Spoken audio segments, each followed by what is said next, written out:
You're listening to an Airwave Media Podcast.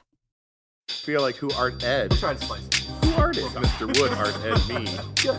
Either way, it's ambiguous. It works on so many levels. I know. That's off to a great start. Welcome to Who Arted, weekly art history for all ages. I'm your host, Kyle Wood, and today we're looking at Caravaggio. Michelangelo Merisi was born 1571 amidst the darkness of the plague, but he would become known not by his christened name, but by his birthplace, Caravaggio. Orphaned young, he was just 5 years old when both of his parents succumbed to the plague. Now, my hot take is plagues are bad, and this loss would forever be a part of Caravaggio's life. Yet, from this darkness, a genius of light and shadow would emerge, revolutionizing the art world with his raw and dramatic style. Caravaggio's artistic journey began at the age of 12 when he apprenticed to Simone Petrosano in Milan. That feels very young to start an apprenticeship, but that was the way that they did it in that era. Artists would apprentice very young, starting off doing a lot of the grunt work, sort of grinding pigments to make the paints, and then they would work their way up, building their technical skills, learning the fundamentals of composition and light. By 1592, Caravaggio had a restless spirit and a burgeoning ambition. He set his sights on the bustling art scene in Rome. With the Catholic Church being such a major patron of the arts, Rome was the destination for any artist seeking to make a name for themselves. At the turn of the century, though, Rome was a very rough city. There were many soldiers returning from wars, restless mercenaries proved volatile, and street brawls were a regular part of the landscape. But Caravaggio was actually no stranger to violence himself. Throughout his life, he was known to have a quick temper and violent outbursts. Actually, part of his motivation for venturing to Rome was to flee after he had been involved in an altercation and wounded a cop. Now, when he first got to Rome, he was struggling to make ends meet, and we see evidence of this in a self-portrait he painted as Bacchus. He looks sickly, emaciated, malnourished, almost jaundiced. But that was part of the beauty of his work, was this combination of the sort of raw, gritty, real world along with the divine. Hardship shaped Caravaggio's artistic vision. It's characterized by a stark realism that challenged the idealized forms prevalent in Renaissance art. He gravitated towards dramatic religious scenes, imbuing them with a raw physicality and emotional intensity. His figures were not the ethereal saints of the past, but ordinary people thrust into the spotlight. A pivotal moment arrived when Cardinal de Monti, a discerning patron with an eye for talent, recognized Caravaggio's brilliance. He offered the young artist not just commissions, but also a place to live. And under Del Monte's patronage, Caravaggio flourished. While it was controversial in some circles, Caravaggio's style was exactly what the Catholic Church needed at the time. The Protestant Reformation was a backlash against the corrupt and greedy church. The Pope and others within the church commissioned art as a form of damage control. In an era of low literacy rates, images of artworks were powerful tools to spread ideas. Caravaggio's paintings depicted a faith that was humble, as he painted from real-life observations of people on the streets. Though the subjects of the art were saints, the models were lowly people. Caravaggio painted every detail, down to the stains in their clothing and the dirt under their fingernails. The message was that the church was a place for the ordinary people. Using real people as models and placing them in settings familiar to the masses made the stories more immediately accessible and relatable. Caravaggio's artistic genius was matched in intensity only by his volatile temperament. He was a man of brawls and bar fights, and his quick temper often landed him in trouble. I mean, he was in and out of jail throughout his life.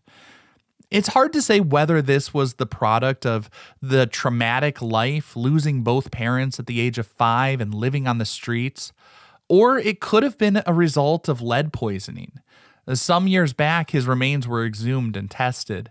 They showed a significantly elevated lead level, which makes sense as lead was commonly used in paints of that era.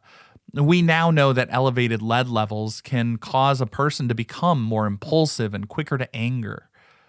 Honestly, it was probably a combination of those factors and other things, but this darkness seeped into Caravaggio's art, imbuing his canvases with a sense of drama and urgency.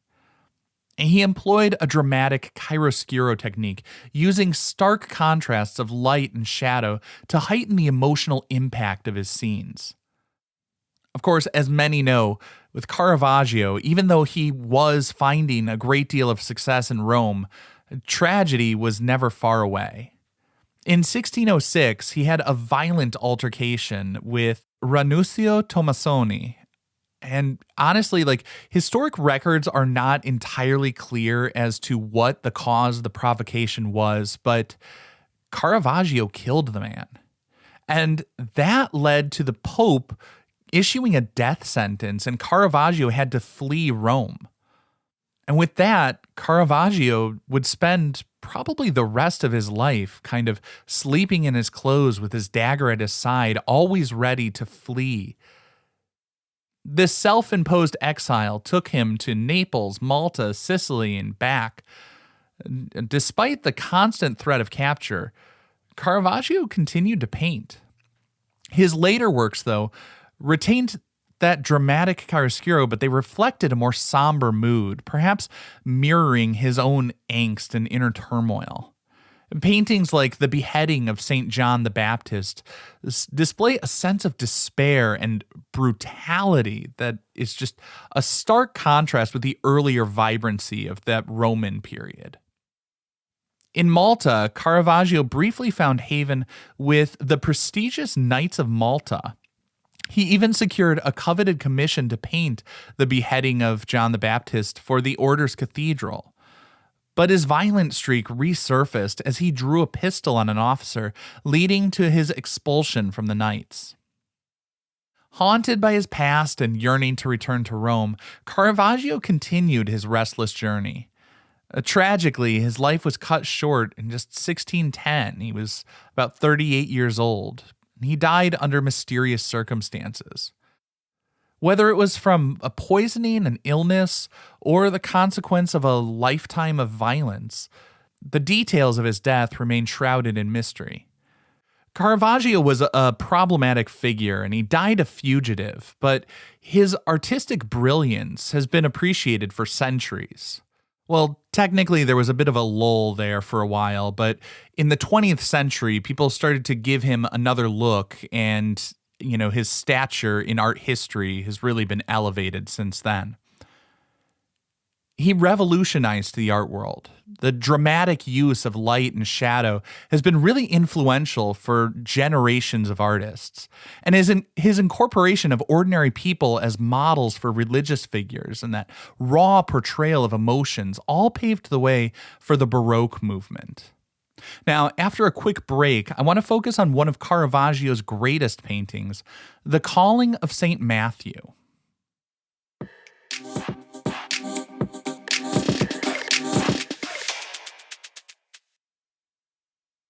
Among the masterpieces adorning the walls of the Contarelli Chapel in Rome, one painting stands out for its raw power and dramatic composition, The Calling of St. Matthew.